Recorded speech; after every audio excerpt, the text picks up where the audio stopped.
ہماری ویورز میں سے محمد عابد صاحب کا سوال ہے کہ مسافر کے لیے قصبے کی اڈے والی مسجد میں یا مسجد کے اطراف میں دوسری جماعت کرنا درست ہے؟ کیا نماز صحیح ہو جائے گی؟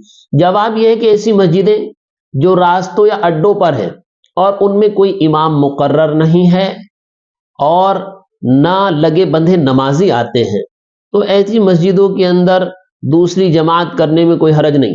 لیکن اگر اڈے اور راستے کی مسجدوں میں باضابطہ امام مقرر ہے، لگے بندھے نمازی آتے ہیں، اذان ہوتی ہے، جماعت ہوتی ہے، تو پھر ایسی مسجدوں میں یا ان کے برآمدوں میں دوسری جماعت کرنا درست نہیں ہے۔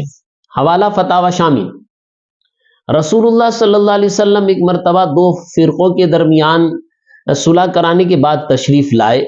جب آپ مسجد نبوی شریف میں پہنچے تو جماعت ہو چکی تھی، تو آپ نے مسجد نبوی شریف میں دوسری جماعت نہیں فرمائی، حالانکہ وہاں ایسے صحابہ موجود تھے جو آپ کے ساتھ میں نماز پڑھ سکتے تھے، لیکن آپ گھر تشریف لائے، گھر والوں کو جمع کیا اور آپ نے وہاں دوسری جماعت کی۔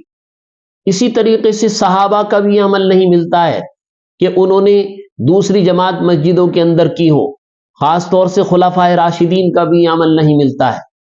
اور حنفی مسلک کے اندر تو اس مسئلے میں بڑی سختی ہے، جماعت ثانیہ، یہ جماعت ثانیہ کرنا مکروہ تحریمی ہے، جو کہ حرام کے قریب قریب ہوتا ہے۔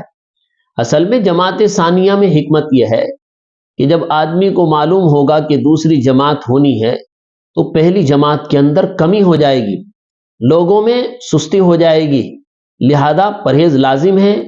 یہ وضاحت بھی آپ ملحوظ رکھیں کہ لوگوں نے یہ سمجھ رکھا ہے کہ مسافر کے لیے اڈے والی مسجد میں دوسری جماعت کرنا مطلقاً جائز ہے، لہذا اس پوری تفصیل کو آپ ملاحظہ رکھیں تو آپ کو مسئلہ سمجھ میں آ جائے گا۔ محمد صابر قاسمی، آپ حضرات فالو شیئر فرمائیں۔ ماشاءاللہ سن تو بہت سارے حضرات رہے ہیں لیکن فالوور ذرا کم ہیں، اس لیے آپ حضرات سے درخواست ہے کہ آپ حضرات فالو فرمائیں۔